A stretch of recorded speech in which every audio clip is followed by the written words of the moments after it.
고등학교 다닐 때 교과서를 통해서 읽었던 많은 글들 가운데서 지금까지 생각나는 것 중에 하나가 그 프랑스 작가인 알퐁스 도테의 별이라고 하는 단편입니다. 프로방스 지방을 배경으로 해서 목동 청년이 주인집 딸인 스테파네트를 연모하고 사랑하는 마음을 구구절절히 담아내고 있습니다. 알퐁스 도테 자신이 가정 형편이 어려워서 고등학교를 중퇴하고 중학교 사환으로 젊은 시절에 많은 고생을 했기 때문에 어떤 분은 그 별이라는 작품 속에 나오는 목동 청년이야말로 알퐁스 도테 자신의 모습을 드러내고 있는 것이라고 이야기하기도 했습니다. 이 소설의 끄트머리에 가보면 이 목동이 앉아 있는데 그 옆에 어여쁜 스테파네트가 앉아서 고개를 그의 어깨에 기댄 채로 잠이 듭니다. 그는 그녀의 모습을 바라보면서 형언할 수 없는 행복을 맛봅니다. 그러면서 생각하기를 하늘의 별 하나가 내려와서 지금 내 옆에 있다, 이렇게 생각을 한다는 이야기로서 그 단편이 끝을 맺게 됩니다. 너무나도 아름답고 목가적이고 서정적인 짧은 소설이었다는 생각이 듭니다.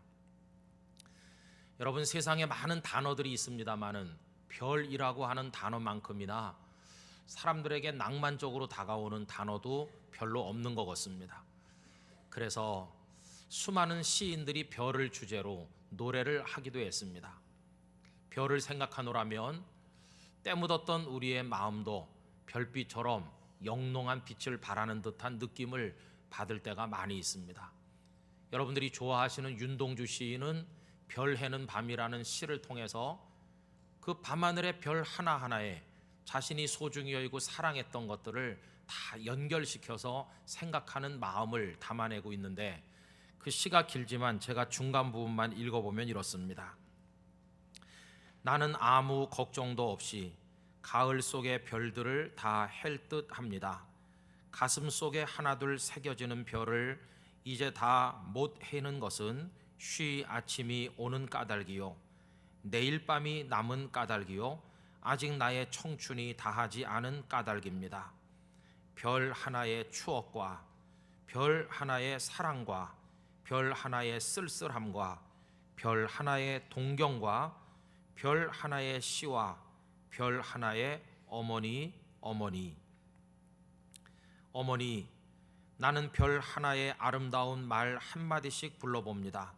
소학교 때 책상을 같이 했던 아이들의 이름과 폐, 경, 옥 이런 이국 소녀들의 이름과 벌써 아기 어머니 된 계집애들의 이름과 가난한 이웃 사람들의 이름과 비둘기, 강아지, 토끼, 노새, 노루, 프란시스 잼, 라이너 마리아 릴케 이런 시인의 이름을 불러봅니다 라고 써내려가고 있습니다. 이 윤동주 시인은 우리 모두가 좋아하는 그 서시 속에서도 별 얘기를 하고 있는데, 별을 노래하는 마음으로 모든 죽어가는 것들을 사랑해야지라는 내용을 쓰고 있습니다. 여러분, 밤하늘에 총총한 별을 보노라면 때묻고 더러웠던 사람들의 마음도 아주 맑아지는 것 같은 감동을 받게 됩니다. 그러나 어찌 별만 그렇겠습니까? 하나님께서 창조하신 이 세상의 모든 것들이 우리의 영혼을 정화시켜주는 능력을 가지고 있다고 생각합니다.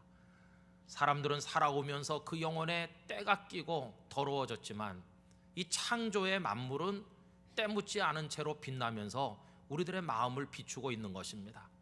높은 산들이 그러하고 그 틈속을 흐르는 계곡의 맑은 물들이 그러합니다.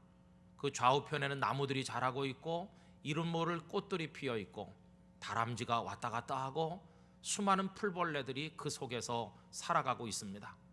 또 그런가 하면 1년 내내 눈이 뒤덮여 있는 만년설을 쓰고 있는 장엄한 산들이 있고, 그리고 하늘을 솟아 깎아지를 듯이 버티고 있는 절벽들이 있습니다. 그리고 그 바위 틈 절벽 속에서 강인한 생명력을 가지고 뿌리를 내리고 자라고 있는 나무들을 볼 때도 있고, 세상을 두 쪽 세 쪽을 낼 것처럼 뇌성 번개를 치는 것을 보고 들을 때가 있는가 하면 또 줄기차게 쏟아지는 빗줄기를 바라볼 때도 있습니다. 또 그런가 하면 도대체 어느 정도나 넓은지 도무지 상상하는 것조차 불가능한 광대한 우주 만물을 보면서 우리들은 다 경외감 앞에 머리를 숙이게 되고, 그리고 우리의 보잘것없음과 초라한 모습을 생각하게 된다고 하는 것입니다. 그래서 여러분, 이런 대자연을 보면서 사람들은 다 자신의 마음이 정화되는 것 같은 감동을 받게 되지요.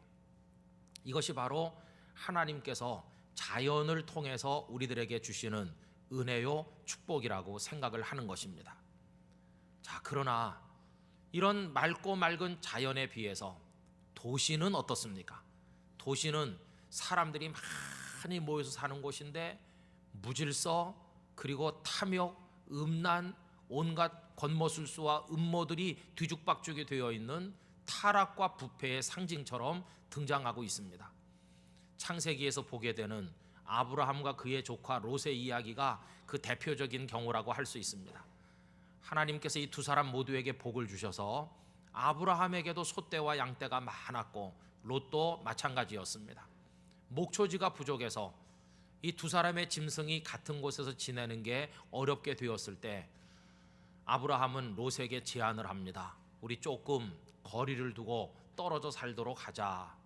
네가 먼저 좋은 곳을 선택하거라. 여러분, 롯이 선택한 곳이 어디입니까? 그는 소돔과 고모라 방향으로 선택해서 떠났고 나중에는 소돔성에 들어가 눌러앉아 살게 됩니다. 이 소돔과 고모라라고 하는 당시의 큰 도시는 타락과 부패의 상징입니다. 그들의 음란함과 탐욕과 추악한 죄가 하나님께서 용인할 수 없을 정도로 도를 넘었을 때 결국 하늘의 유황불에 의하여 완전히 멸망하게 되었습니다. 롯과 그의 두 딸이 목숨을 건지긴 했으나 그것은 그들의 의로움 때문이 아니고 아브라함을 생각하신 하나님께서 롯과 그의 두 딸을 건져내셨다고 성경이 기록하고 있습니다. 그에 반해서 아브라함은 어떻습니까? 아브라함은 조카 롯이 떠난 이후에 빈 들판에 남아 있었습니다. 이 빈들은 다른 말로 말하면 자연을 의미하는 것입니다. 그는 거기 머물면서 하늘을 보고 축복된 대지를 바라보고 해와 달과 별을 보다가 마지막에는 그 빈들에서 사랑과 축복으로 나타나시는 하나님 아버지를 뵙기에 이르게 됩니다. 창세기 13장 14절 15절에 보면 이 하나님께서 빈들에서 그를 만나 엄청난 축복을 약속하시는 말씀이 기록되어 있습니다. 롯이 아브람을 떠난 후에 여호와께서 아브람에게 이르시되 너는 눈을 들어 너 있는 곳에서 북쪽과 남쪽 그리고 동쪽과 서쪽을 바라보라. 보이는 땅을 내가 너와 네 자손에게 주리니 영원히 이르리라. 이 축복의 말씀이 자연 속에 머물러 있는 빈 들에 머물러 있는 아브라함에게 임한 것입니다. 그래서 아브라함과 롯의 이야기는 도시는 저주와 멸망의 땅인 반면에 이 자연은 축복이 있는 땅이라고 하는 것을 우리들에게 말해주고 있다는 것입니다. 자연 속에 살면서 자연을 통하여 하나님을 바라보고 그 영혼이 맑아지는 이런 영성을 가졌던 사람 중에 다윗을 빼놓을 수가 없을 것입니다. 아마도 다윗은 젊은 날 양떼를 몰고 베들레헴 주변 들판을 배회하면서 거기서 하나님의 창조 세계를 많이 묵상했으리라고 생각이 됩니다. 해를 보고 달을 보고 그리고 하루가 가고 또 하루가 가는 것을 양떼들 틈에 누워서 보면서 그는 문자 없이 전해지는 하나님의 메시지, 소리 없이 전해지는 하나님의 음성을 그 속에서 들었습니다. 오늘 우리가 7절부터 말씀을 읽었습니다마는 여러분 거슬러 올라가서 1절에 가보시면 그가 자연의 세계 속에서 발견한 하나님의 손길을 여러 가지로 노래하는 것을 보게 됩니다. 19편 1절 말씀을 보십시오. 하늘이 하나님의 영광을 선포하고 궁창이 그의 손으로 하신 일을 나타내는도다. 그는 하늘과 궁창을 통해 하나님의 손을 보았습니다. 2절 날은 날에게 말하고 밤은 밤에게 지식을 전하니. 날이 가고 밤이 오면서 하루가 가고 또 하루가 오는 이 시간의 흐름 속에서 다윗은 하나님의 손길을 읽은 것입니다. 또 3절과 4절은 뭐라고 했습니까? 언어도 없고 말씀도 없으며 들리는 소리도 없으나 그의 소리가 온 땅에 통하고 그의 말씀이 세상 끝까지 이르도다라고 했습니다. 여러분, 자연 세계 속에는 인간의 말이나 문자가 없지만, 그러나 문자는 없어도 하나님의 말씀이 있고 언어는 없지만 하나님의 메시지가 그 자연을 통해서 들리고 읽혀지는 것을 이 다윗은 깨닫게 되었다는 것입니다. 오늘날도 영이 맑은 사람들은 아름다운 경치를 보든지 산속에 가 있으면 하나님 위대하시다, 하나님의 창조의 세계가 얼마나 놀라운가 감탄하면서 하나님을 깨닫게 됩니다. 우리가 자연을 통해 하나님을 알게 되는 이유가 무엇일까요? 그것은 창조하실 때 이 피조 세계 속에 하나님의 신성, 하나님의 영광, 하나님의 능력을 그 속에다가 아로 새겨 놓으셨기 때문인 것입니다. 그래서 로마서 1장 20절은 다음과 같이 말씀했습니다. 창세로부터 그의 보이지 아니하는 것들 곧 그의 영원하신 능력과 신성이 그가 만드신 만물에 분명히 보여 알려졌나니라고 했습니다. 그래서 자연을 바라봄으로써 하나님의 존재를 느끼게 되고 하나님의 능력과 솜씨를 깨닫고 감탄하게 됩니다. 자연 만물을 통해서 알게 되는 하나님에 관한 모든 것을 가리켜서 소위 자연 계시라는 말을 사용하고 있습니다. 여러분, 우리가 대단한 민감한 영을 가진 사람이 아니라고 할지라도 어쩌다가 단풍이 아름다운 산속에 가든지 우람한 기암괴석이 바라보이는 곳에 등산을 하게 되면 우리 성도들은 우리도 모르게 찬양을 하게 됩니다. 주 하나님 지으신 모든 세계, 내 마음속에 그리워 볼 때 이 찬송 줄줄이 전부 창조 세계를 노래합니다. 하늘의 별 울려 퍼지는 뇌성, 주님의 권능 우주의 찬내, 숲속이나 험한 산골짜기에서 지저귀는 저 새소리들과 고요하게 흐르는 시냇물은 주님의 솜씨 노래하도다. 할렐루야. 자연을 통해서 하나님을 뵙게 된다는 것입니다. 그때 이후로 많은 믿음의 선배들은 이 도시라고 하는 더러운 욕망으로 찌들고 탐욕으로 얼룩진 타락의 땅을 떠나서 맑은 영으로 하나님을 경배할 수 있는 곳을 찾아 자연 속으로 들어가는 이들이 꾸준히 있어 왔습니다. 어떤 이들은 사막 속으로 들어갔는데 이들을 사막의 은자라고 부르기도 합니다. 그들은 그 텅 빈 사막 한복판에 앉아서 하루의 시작을 알리며 태양이 떠오르는 모습을 봤을 것이고, 그것이 궤적을 그으며 지나가 이 모래를 덮이는 걸 보았을 것이고, 저녁에는 잔영을 남기면서 서쪽 지평선으로 사라지며 하루가 끝나는 것을 바라보면서 해가 뜨고 지는 이 궤적을 통해 인생도 태어나고 살다가 죽는다고 하는 것을 그들은 묵상했을 것입니다. 그러면서 영원하신 하나님에 비해 인생은 얼마나 유한한지, 광대하시고 위대한 하나님에 비해서 우리 인생이 얼마나 보잘것없는지를 깨닫는 순간 그들은 하나님의 품에 자신을 맡기고 하나님께 인생을 의탁하는 마음으로 그 모래바닥에 엎드려 경건한 기도를 올리곤 했을 것입니다. 어떤 때는 혼자서 하고 어떤 때는 여러 사람들이 모여서 살면서 집단을 이루게 됐을 때 우린 그런 모임들을 수도원이라고 부르고, 그들이 추구했던 여행, 도시를 떠나 자연 속으로 들어가 하나님을 바라보는 영적 여행을 수도운동이라고 부르게 되었던 것입니다. 이들의 목적은 도시의 찌든 죄악을 벗어나서 맑디 맑은 영어로 하나님을 우러르기를 원하는 것, 그게 바로 그들의 소원이고 목적이었다는 것입니다. 여러분, 우리는 지금 부산광역시 시민으로 살면서 이 속에서 막 얽혀 살면서 그 탐욕의 늪에 발을 담그고 욕망의 그 쇠사슬에 묶인 채로 우리도 끌려가면서 살고 있지만, 저는 여러분들에게 제안하고 싶습니다.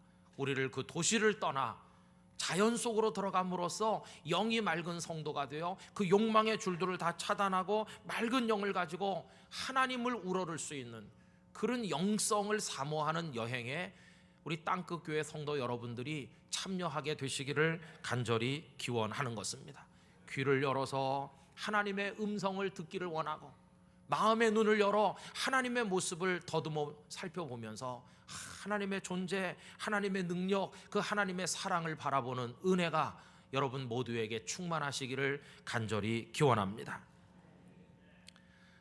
그러나 여러분, 오늘 여기서 말씀을 끝마치려는 건 아닙니다.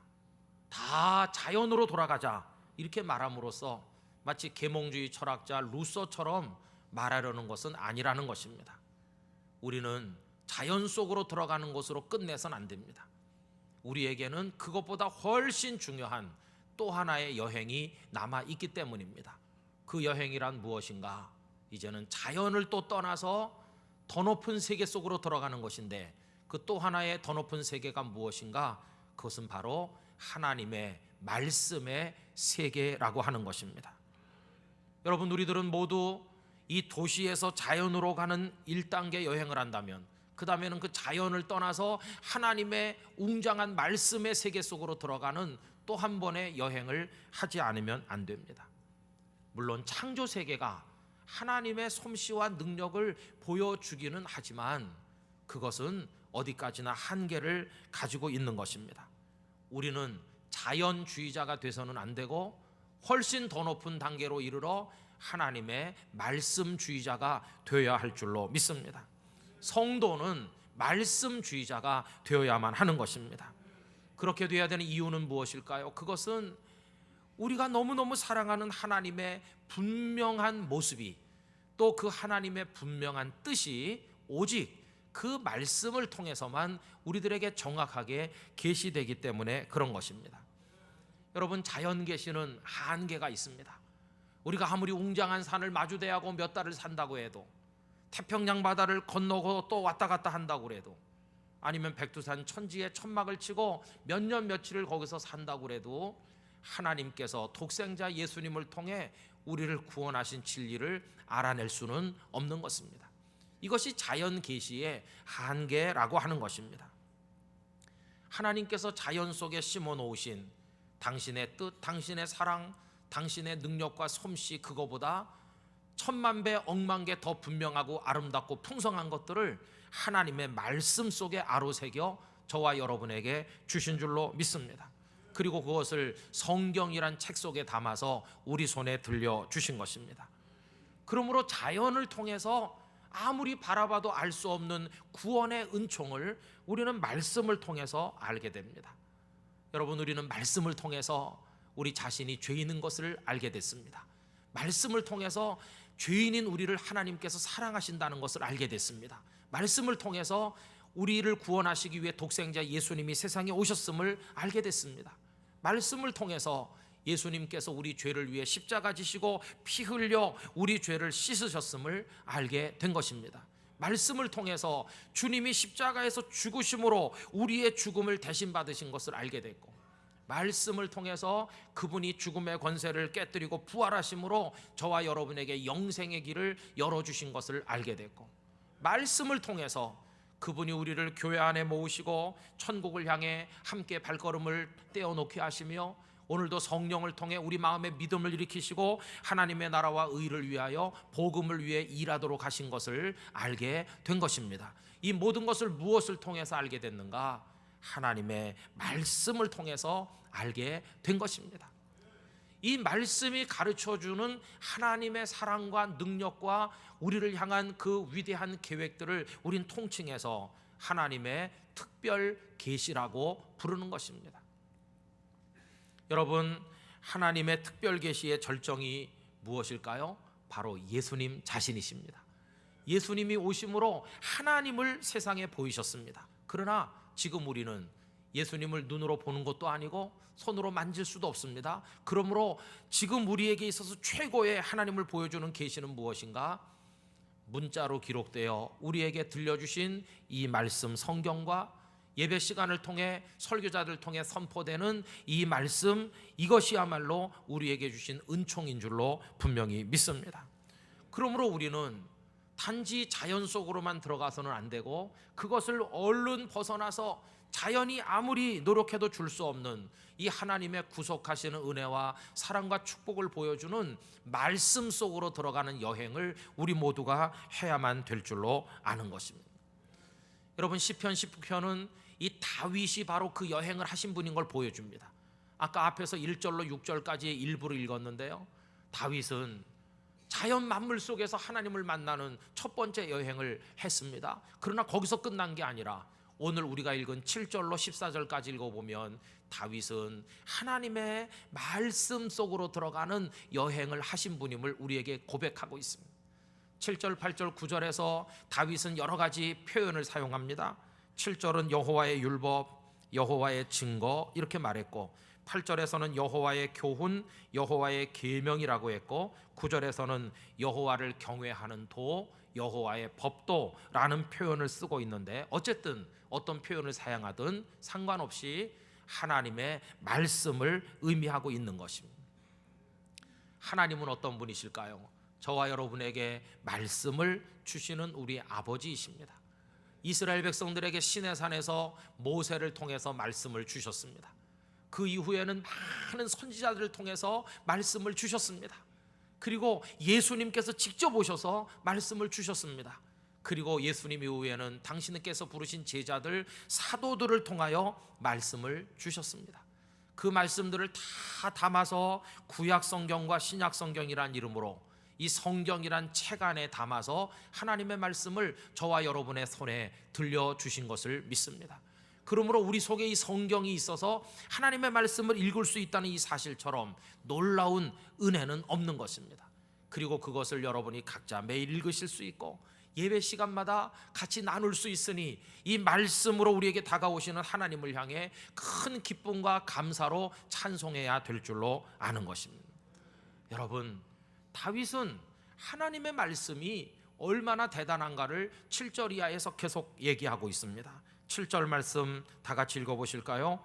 여호와의 율법은 완전하여 영혼을 소성시키며 여호와의 증거는 확실하여 우둔한 자를 지혜롭게 하며. 여러분의 영혼이 소성되시기를 축원합니다. 우둔한 자는 지혜롭게 되시기를 원합니다. 또 8절을 읽어보겠습니다. 여호와의 교훈은 정직하여 마음을 기쁘게 하고 여호와의 계명은 순결하여 눈을 밝게 하시도다. 할렐루야. 여러분의 마음이 말씀으로 기뻐지시기를 원하고 여러분의 눈이 밝은 성도가 되시기를 축원합니다. 9절을 읽어보겠습니다. 여호와를 경외하는 도는 정결하여 영원까지 이르고 여호와의 법도 진실하여 다 의로우니. 이 아름다운 말씀 속으로 우리가 들어가야만 한다는 것입니다. 여러분, 말씀의 세계 속에 들어가면 말씀 한마디를 붙들고 살았던 우리 선배들을 숱하게 만날 수 있습니다. 하나님 말씀 한마디에 모든 걸 걸고 전 재산을 다 집어넣어서 방주를 만든 결과 홍수 심판에서 구원받은 노아를 만나게 됩니다. 말씀 한마디에 의지하여 본토 친척 아버지의 집을 떠나 하나님이 지시하신 가나안으로 들어가 이스라엘의 조상이 되고 믿음의 조상이 된 아브라함을 만나게 됩니다. 내 백성을 건져내라는 말씀 한마디를 붙들고 마른 막대기 지팡이 하나 들고 바로 왕과 그 엄청난 군사력 앞에 대적했던, 그리고 백성을 건져낸 위대한 모세를 거기서 만나게 됩니다. 뿐만 아니라 갈멜산 꼭대기에 올라가 여호와 하나님이 참 신이심을 아합과 이세벨 수많은 우상의 선지자들 앞에 드러냈던 엘리야도 만나게 되고, 나를 따라오너라 내가 너희를 사람 낚는 어부가 되게 하겠다는 이 한마디 말씀에 모든 걸 걸고 배와 그물을 버려두고 떠났던 베드로와 안드레, 야고보, 요한 같은 예수님의 제자도 말씀 속에서 만나게 됩니다. 우리 기독교 역사는 어떤 이들의 역사인가? 말씀에 모든 걸 걸고 그 말씀을 따라 살았던 사람들의 역사인 것입니다. 여러분, 마틴 루터는 어떻습니까? 그분은 한마디 말씀, 오직 의인은 그 믿음으로 말미암아 살리라, 거기에 모든 것을 걸고 종교개혁의 선구자가 되었습니다. 에브라함 링컨 대통령은 어떻습니까? 주의 말씀은 내 발의 등이요 내 길의 빛이니이다. 그 남북전쟁의 어려운 고비를 넘기면서 그 말씀 속에서 해답을 발견하면서 흑인 노예들에게 자유를 주기 위하여 모든 걸 걸었던 분입니다. 장애를 가졌지만 3번이나 미국 대통령직을 감당하면서 세계적인 공항에서 미국과 세계를 건져냈던 이 루즈벨트 대통령도 만나게 되는데, 그는 말했습니다. 누구든지 진정으로 인생의 성공을 원하는 사람들에게 나는 이렇게 말하겠다. 하나님의 말씀부터 읽으시오라고 말하겠다.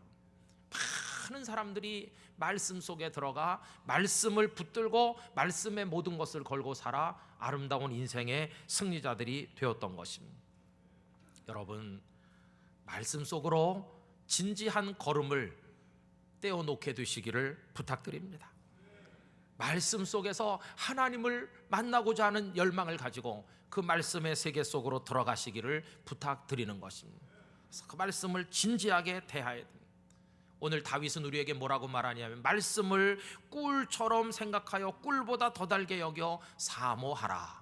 그리고 말씀을 통해 경고를 받고 죄를 깨달으라. 그리고 말씀을 지킴으로 상을 받는 사람이 되라고 권면합니다. 여러분 10절과 11절 다 같이 읽어보실까요? 금 곧 많은 순금보다 더 사모할 것이며 꿀과 송이꿀보다 더 달도다. 또 주의 종이 이것으로 경고를 받고 이것을 지킴으로 상이 크니이다. 아멘.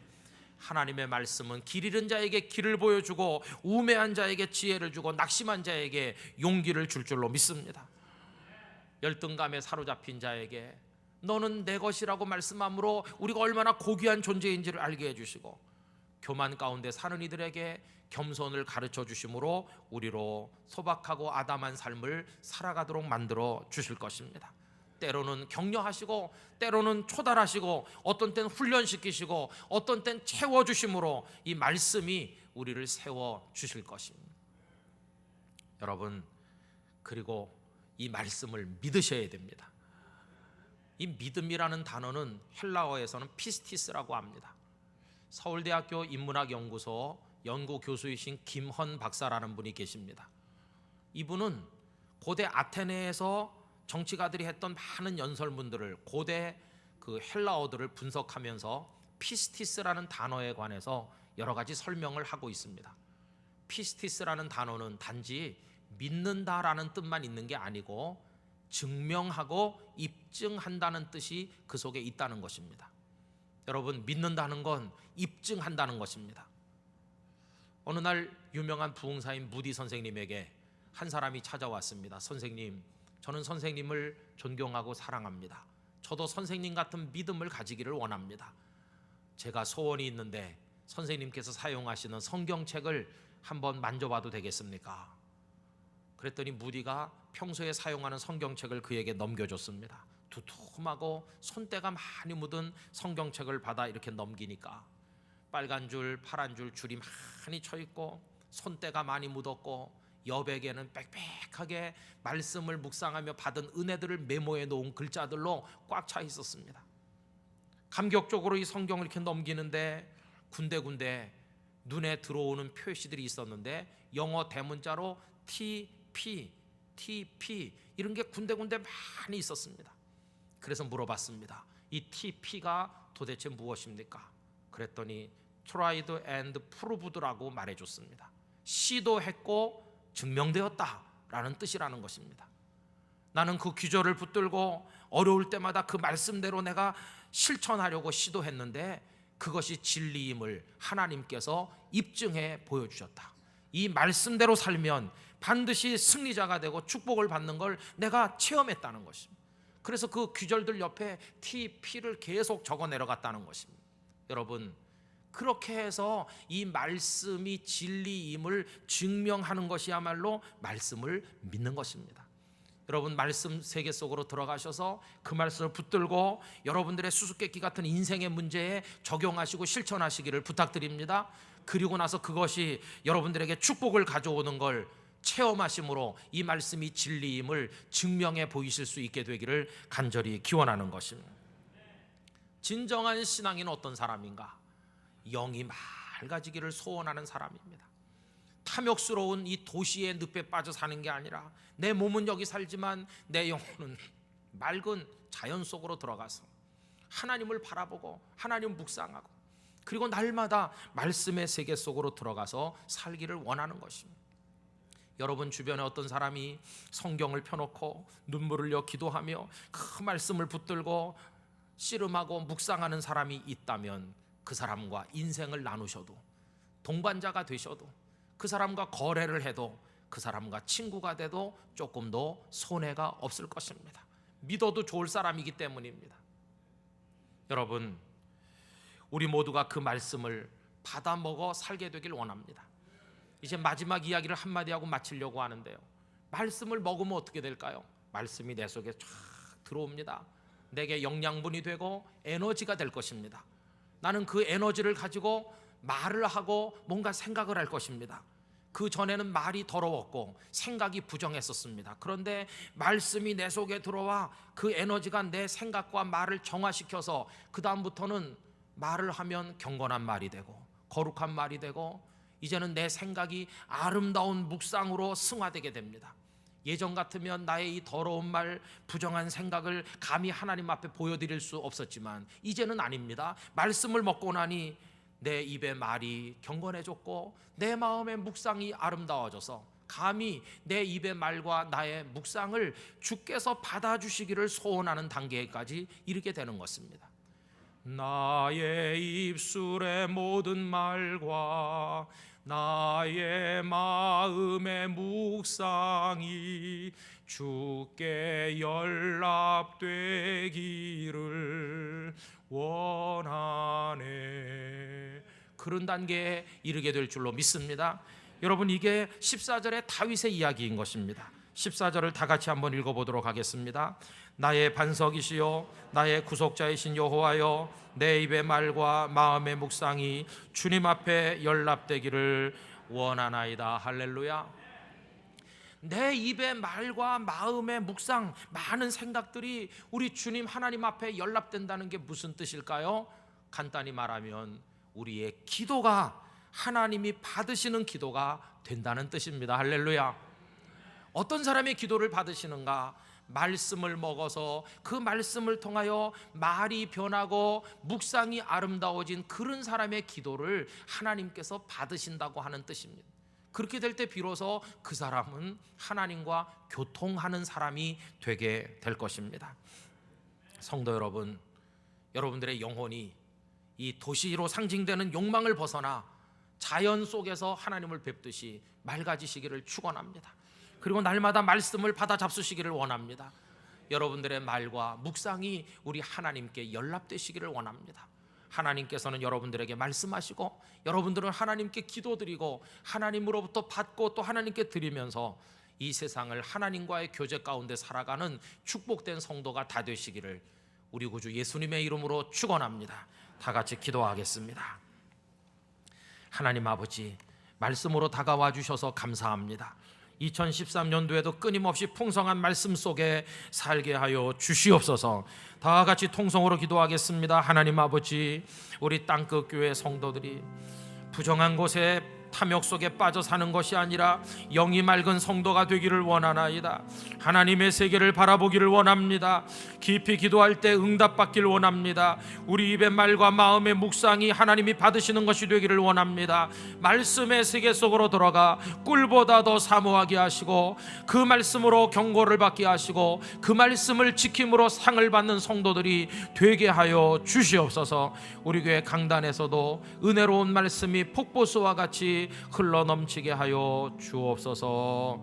믿습니다. 아멘. 할렐루야. 하나님 아버지, 우리들의 영혼을 맑게 하시되 자연 속에서도 그러할 뿐만 아니라 하나님의 은혜의 말씀의 세계 속에서 우리 모두가 축복을 받아 우리의 말과 묵상이 주님께 연락되게 하여 주옵소서. 예수님의 이름으로 기도하옵나이다. 아멘.